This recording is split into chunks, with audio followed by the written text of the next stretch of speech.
Good morning dear students, I hope you all are well.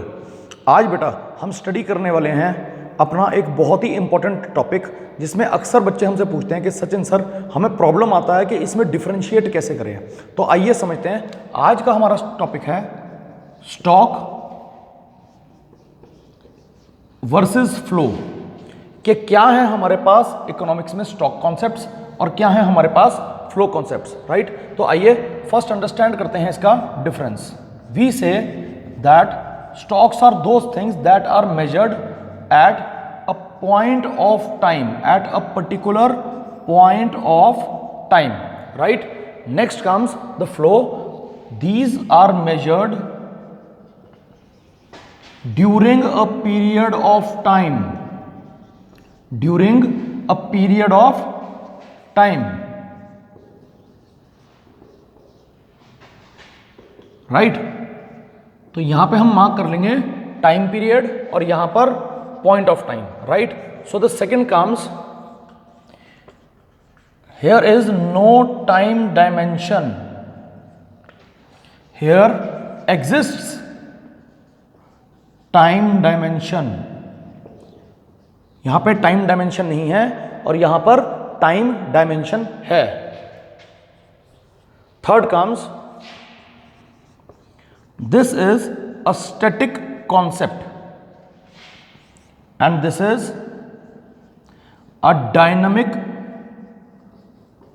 concept. Now let us take some examples. If I talk of a balance sheet,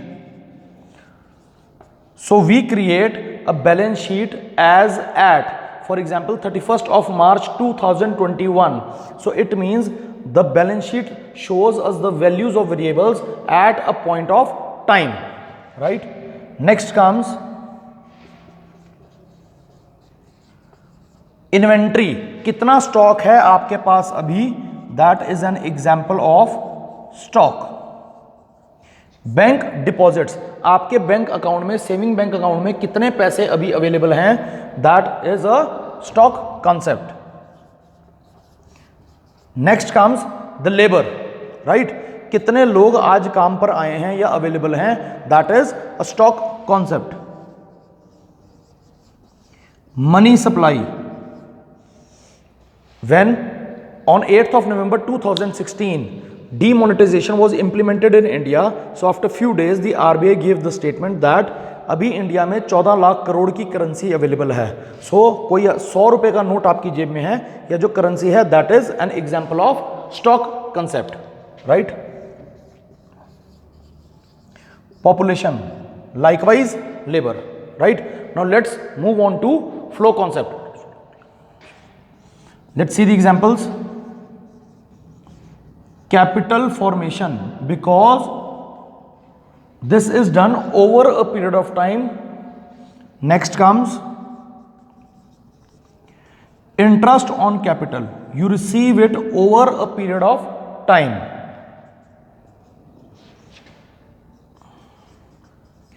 Next is investment.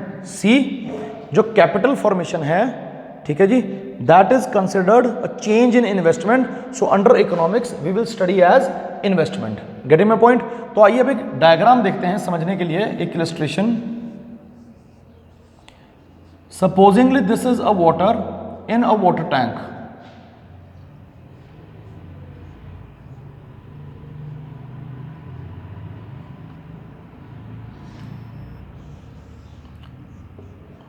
This is stock and the water that is flowing, this is flow concept, right?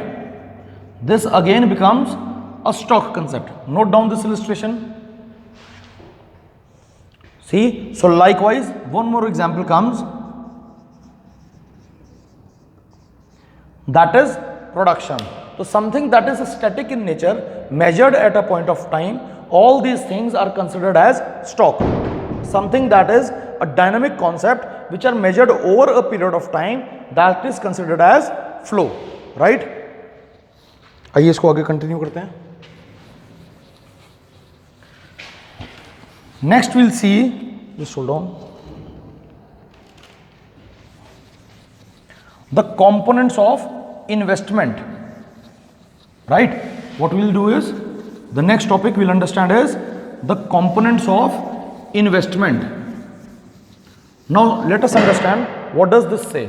Write down the topic.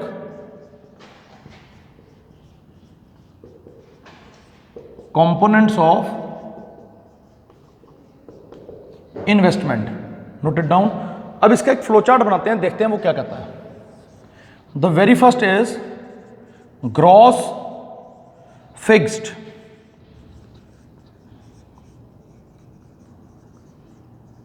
capital formation. The very first component is gross fixed capital formation. The other is change in stock, or we can say change in inventory. Note it down. The very first component comes is gross fixed capital formation, other comes the change in stock or change in inventory. तो हमारे पास majorly दो components हैं investment के. The first is capital formation in the fixed form and the other is in inventory form. Highlight कर लीजिए इसको, right. अब ये जो इन्वेंट्री है वो क्या होगी या कैपिटल क्या होगी. If I am saying of, I am talking of machinery, I am talking of implements, these will come under fixed capital formation. And if I am talking of three things, that is raw material, semi finished goods or finished goods,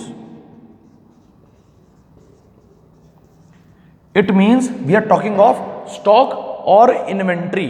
सी, ये stock वो नहीं है जो अभी हमने stock और flow concept पढ़ा. This stock is the other name of inventory. चाहे वो रॉ मटेरियल है, चाहे वो सेमी फिनिश्ड गुड्स है, और इट इज फिनिश्ड गुड्स. ठीक है जी. और ये सारा जो हम देख रहे हैं दैट इज इसका अनसोल्ड पार्ट, वो बनता है investment. Otherwise this is an intermediate good, right, अगर वो यूज हो रहा है during the production process.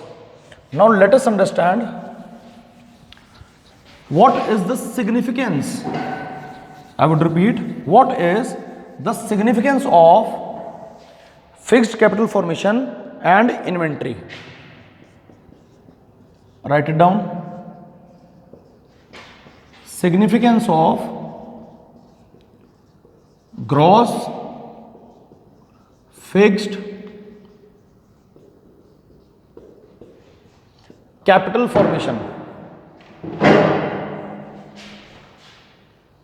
See, what does this say is, it helps in increasing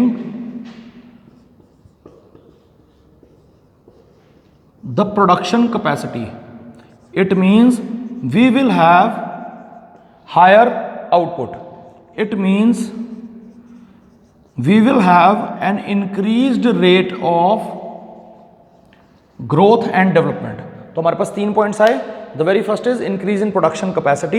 It means we will have greater output, and likewise accordingly we will have more growth and development in an economy, right? Next comes significance of inventory investment. Significance of inventory investment.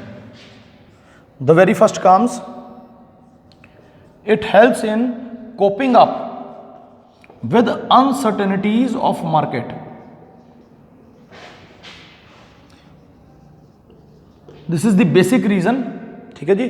Uncertainties of market. अब वो कैसे हो सकती है, हम इसको next point भी बना सकते हैं या इसके अलग से दो पार्ट्स भी बना सकते हैं. See, the very first is when there is shortage of supply, right, or there is an increase in expected or unexpected demand.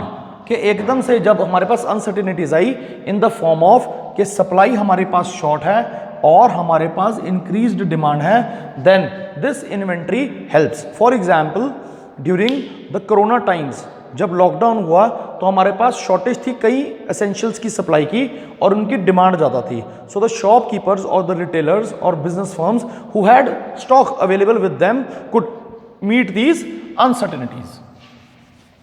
Now let us understand how do we calculate a change or increase. See, अब मैं बात करी आपसे हमने gross investment की, तो इसके formula समझने के लिए लेट्स अंडरस्टैंड इट्स मीनिंग. ये कहता है the increase in stock of. अब यहां पे किस चीज का स्टॉक जो है वो इंक्रीज हो रहा है? कैपिटल इन एन इकोनॉमी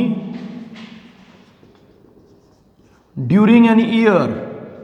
तो यहां पे इंक्रीज इन स्टॉक का मतलब है addition to stock of capital. यहां क्या मतलब है जी? Addition to the stock of capital. Getting my point? तो अब हम इसमें करेंगे क्या? हम निकालेंगे इसमें डिफरेंस. क्या निकालेंगे जी? डिफरेंस. अब वो डिफरेंस कैसे होगा? सी, अगर मैं बात कर रहा हूं फिक्स्ड कैपिटल फॉर्मेशन की, तो हमें हमेशा देखना है कि हमारे पास एट द एंड कितना स्टॉक है और लास्ट में सॉरी बिगिनिंग में हमारे पास कितना स्टॉक अवेलेबल था. तो see, I would say stock of fixed assets at the end of the year minus stock of fixed assets at the beginning of the year.